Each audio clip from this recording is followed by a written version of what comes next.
East ছাড়া বাড়িতেই বানিয়ে ফেলুন এই ধরনের সফট নানপুরি। তো চলুন দেখে নেওয়া যাক কী করে বানাতে হয় নানপুরি। তার জন্য সবার প্রথম আমরা নিয়ে নেব 100 গ্রাম পরিমাণ টক দই, যেহেতু আমরা 500 গ্রাম পরিমাণ ময়দা ব্যবহার করব।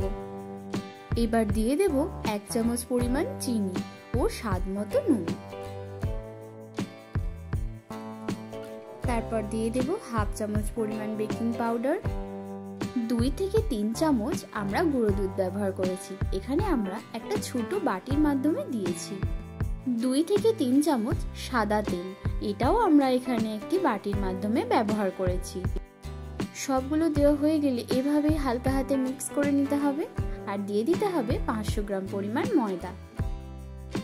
ময়দা দেওয়া হয়ে গেলে হালকা হাতে খুব ভালো করে আগে মেখে নিতে হবে, যেহেতু দই দেওয়া আছে।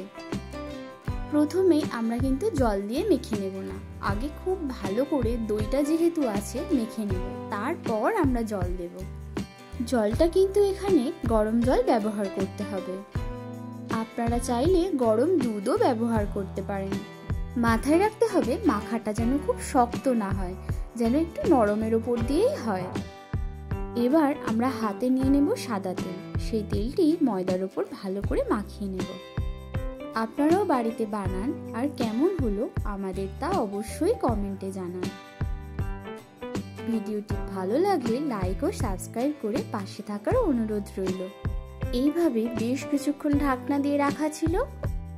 দেখুন ডোটা কি সুন্দর ফুলে উঠেছে। এবার হাতে আমরা নিয়ে নেব সাদা তেল। সাদা তেল দিয়ে খুব ভালো করে মাখিয়ে নিতে হবে, যেহেতু খুব নরম হয়ে গেছে তাই সাদা তেলটা আমরা ব্যবহার করছি। দেখুন আমাদের মাখানো পর্ব চলছে।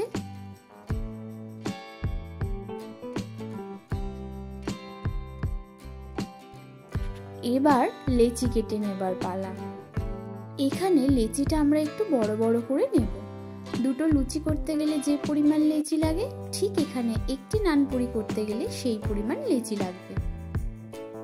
ব্যাস, এবার হালকা হাতে বেলে নিতে হবে। দেখুন আমাদের বেলা পর্ব চলছে।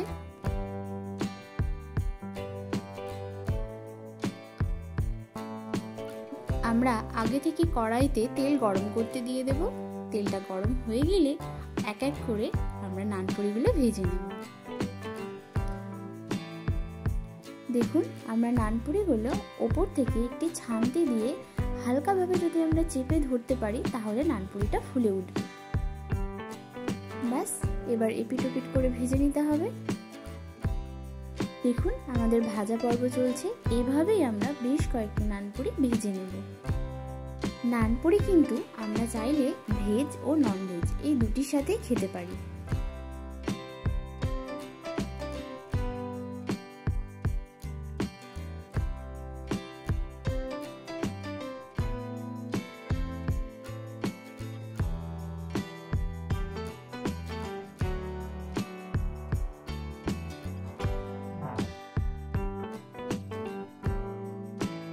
ব্যাস, এবার স্বাদ গ্রহণ করার পালা।